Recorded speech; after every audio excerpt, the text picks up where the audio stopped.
On a bright but chilly morning in the middle of the city's financial district, where glass towers scraped the sky and expensive cars hummed along polished streets, a little girl with dusty cheeks and tired eyes pushed open the enormous doors of the Grand Crest Bank.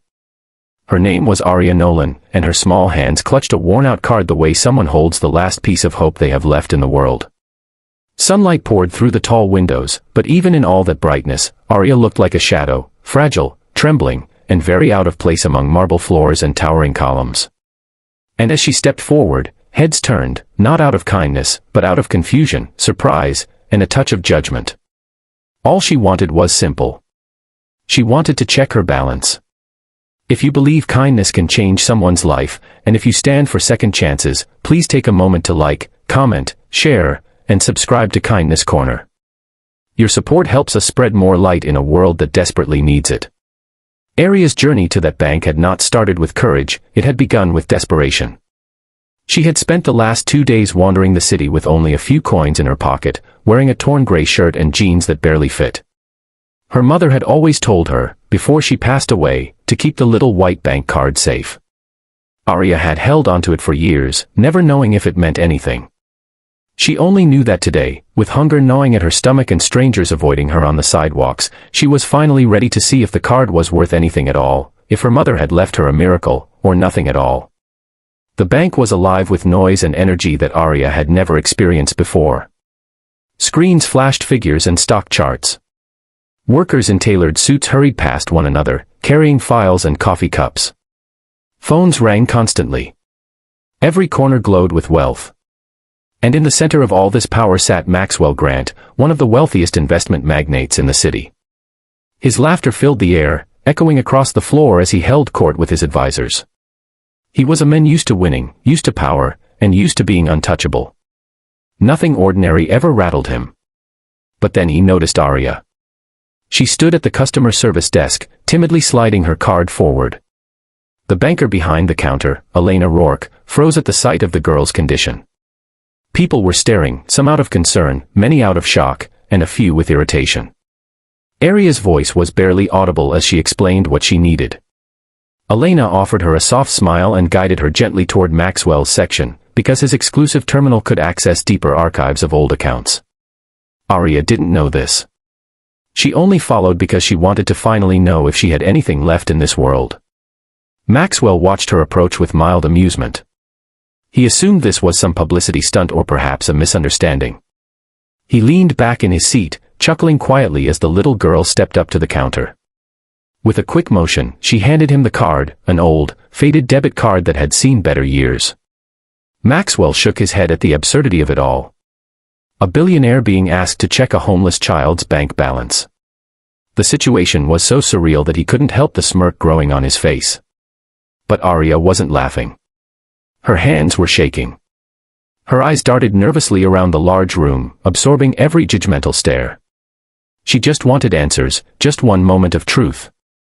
The room seemed to hush as Maxwell inserted the card into the screen. Then everything changed. Maxwell's smile fell instantly. His eyebrows slowly drew together. He leaned forward, rereading the digits on the screen as if they might rearrange themselves into something more believable. His advisors stepped closer, their faces shifting from curiosity to shock. Elena held her breath. The balance on the screen wasn't empty. It wasn't small. It wasn't normal for someone like Aria. It was enormous. Aria's mother had once worked at a small community center where she met a kind-hearted entrepreneur named Victor Hale. He was childless, aging, and grateful to Aria's mother for caring for him in his final months. Without Aria or her mother knowing, Victor had created a trust fund in Aria's name, a fund that grew year by year, untouched, accumulating interest and investments that Victor had set to continue even after his passing. He had hoped, one day, that Aria would find her way to it when she needed it the most. And today was that day.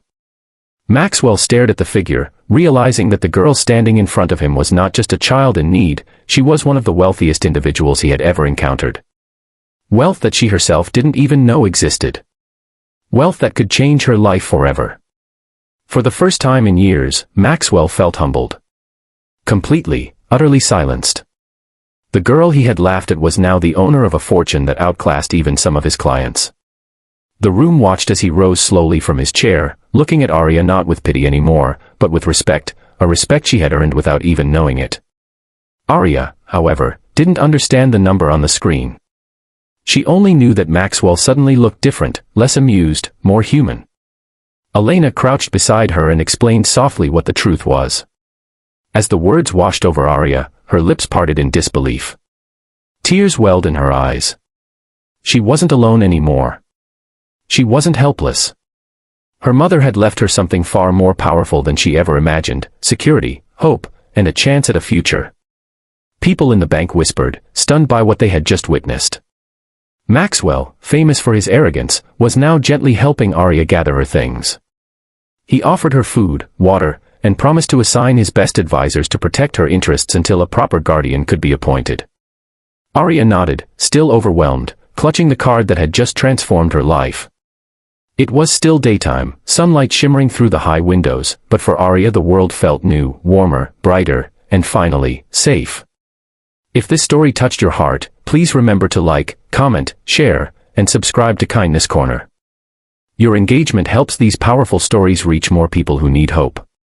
Before the story ends, please comment below, what would you do if you discovered a miracle when you least expected it?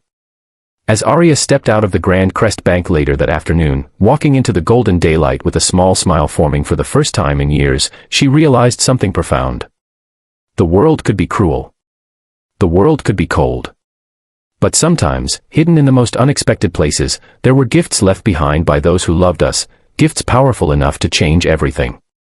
And that day, Arya carried hers close to her heart, knowing her life was no longer defined by fear, but by possibility.